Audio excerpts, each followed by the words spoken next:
வணக்கம், எல்லாரும் எப்படி இருக்கீங்க? இன்றைக்கி இந்த காலகட்டத்தில் நம்ம நிறைய நெகட்டிவ் எனர்ஜிஸ் பற்றி எல்லாம் பேசுகிறோம் இல்லையா? உங்கள் வீட்டில் எதிர்மறை ஆற்றலின் அறிகுறிகள், அதாவது நெகட்டிவ் எனர்ஜிஸ் இருக்கா அப்படின்னு எப்படி தெரிஞ்சுக்கிறது? முதல்ல அதை பார்த்துட்டு அதுக்கப்புறம் அதை எப்படி கிளியர் பண்ணுறது அப்படின்றத பார்க்கலாம். அது கூடவே கிளியர் பண்ணால் என்ன நல்லது நடக்கும் அப்படின்றதையும் பார்க்கலாம். ஒரு மாதிரி ஹெவி ஹார்ட்டடுன்னு சொல்லுவோம் இல்லையா, கனமாக ஃபீல் பண்ணுறது, அதாவது தேங்கி நிற்கும் உணர்வு, காற்று அடர்த்தியாகவும் சுவாசிக்க கடினமாகவும் இருப்பது, சஃபகேஷன் அப்படின்னு சொல்லுவோம். அந்த மாதிரி ஒரு ஃபீலிங் நமக்கு இருக்கலாம். வீட்டில் இருக்கிறவங்களோட அடிக்கடி வாக்குவாதங்கள் நடக்கலாம். வீட்டில் இருப்பவர்கள் அதிக எரிச்சல் ஊட்டுவதாகவோ அல்லது அடிக்கடி சண்டையிடுவதாகவோ நமக்கு தோணலாம். காரணமே இல்லாமல் ஒரு பதட்டம் நமக்கு இருக்கலாம். தூங்குவதில் சிரமம் அல்லது ஒரு அமைதியற்ற உணர்வு, டயர்டாக இருக்கும்.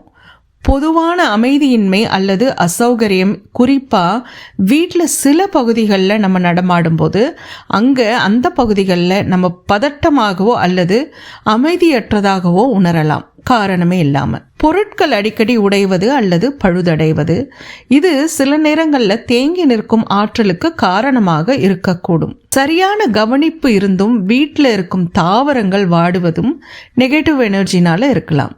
இப்படியெல்லாம் நீங்கள் உணர்ந்தீங்கன்னா உங்கள் வீட்டில் எதிர்மறை ஆற்றல், நெகட்டிவ் எனர்ஜி இருக்குன்னு தெரிஞ்சுக்கலாம். இந்த எதிர்மறை ஆற்றலை எப்படி அகற்றுறது, எப்படி பாசிட்டிவ் எனர்ஜியை உருவாக்குறது அப்படின்னு பார்க்கலாம். பகல் நேரங்களில் வேலைக்காக நம்ம வீட்டுக்கு வெளியே போனாலும் எப்படா வீட்டுக்கு திரும்புவோம் தான் நமக்கு இருக்கும் இல்லையா? வாழ்க்கையோட அழுத்தங்கள், வாக்குவாதங்கள் அல்லது வெளி உலகிலிருந்து நம்ம கொண்டு வர ஆற்றல்கள் ஒரு நீடித்த எதிர்மறை அதிர்வை நமக்கு விட்டு செல்லும். நல்ல செய்தி என்னன்னா, உங்கள் இடத்தை சுத்தம் செய்து நேர்மறையை உண்டாக்க, மீண்டும் அழைக்க, பாசிட்டிவ் எனர்ஜியை மீண்டும் உருவாக்க எளிய மற்றும் பயனுள்ள வழிகள் இருக்குது அப்படின்றது தான். முதல்ல வீட்டில் இருக்கிற குப்பைகளை அகற்றணும். குப்பை அப்படின்னா வெறும் குப்பை மட்டும் இல்லைங்க, தேவையில்லாத பொருட்களையும் அடாசுன்னு சொல்லுவோம் இல்லையா, அதுதான் நம்ம வீட்டில் அதிகம் இருக்கும். இப்படி அடாசு இருக்கிற இடத்துல நிறைய நெகட்டிவ் எனர்ஜி தேங்கி இருக்கும். கொஞ்சம் கூட தயவுதாட்சணியே இல்லாமல் குப்பைகளை அகற்றுங்க. தேவையில்லாதது தூக்கி போடுங்க.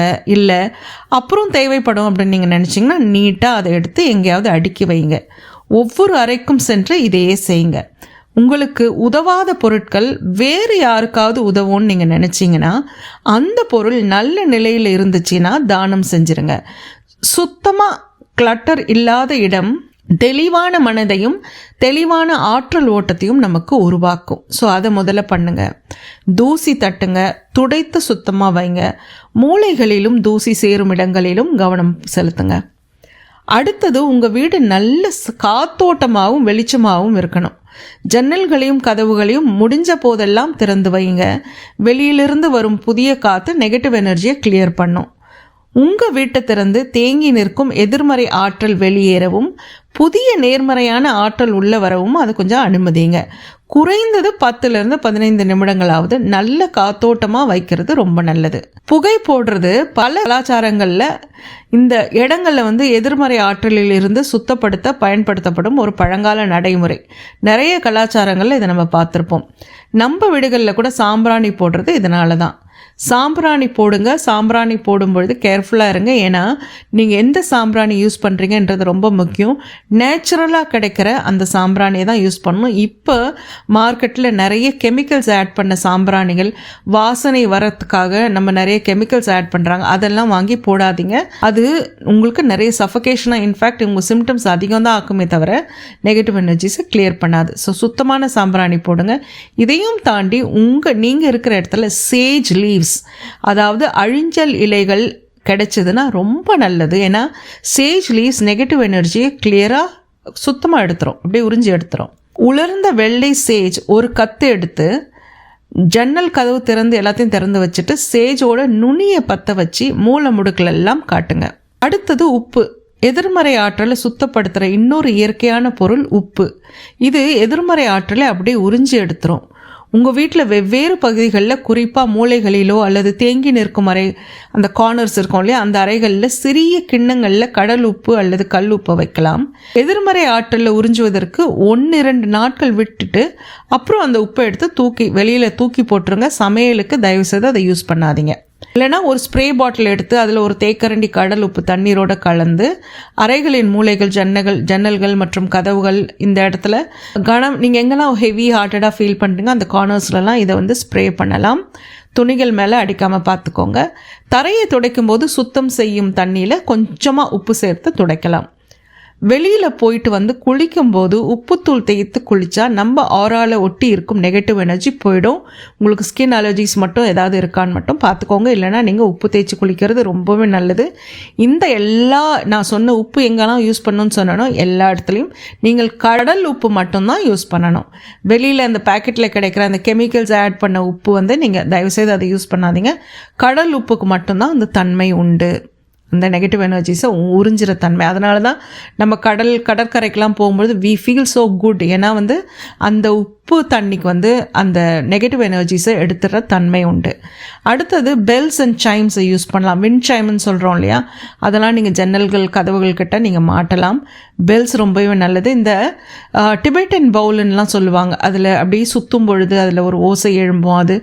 அந்த ஃப்ரீக்வன்சி நமக்கு ரொம்ப நல்லது, மன அமைதியை தரும்லாம் சொல்கிறாங்க இல்லையா. That's the nature of bells and சைம்ஸ்.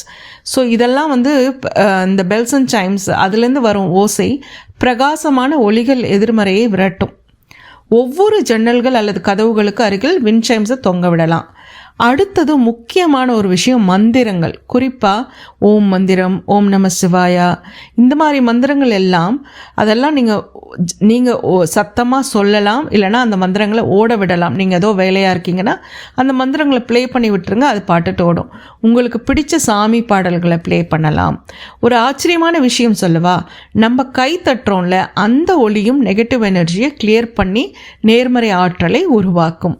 சில பேர் இந்த சென்டட் கேண்டில்ஸு, ஊதுபத்தி இதெல்லாம் சொல்லுவாங்க. ஸோ இப்போல்லாம் இந்த சென்டட் மெழுகுவத்தி, ஊதுபத்தி இதிலெல்லாம் என்ன வருதுன்னா நிறைய கெமிக்கல்ஸ் நான் முன்னாடி சொன்ன மாதிரி சேர்க்கறதுனால அதை தயவுசெய்து தவிர்த்துருங்க.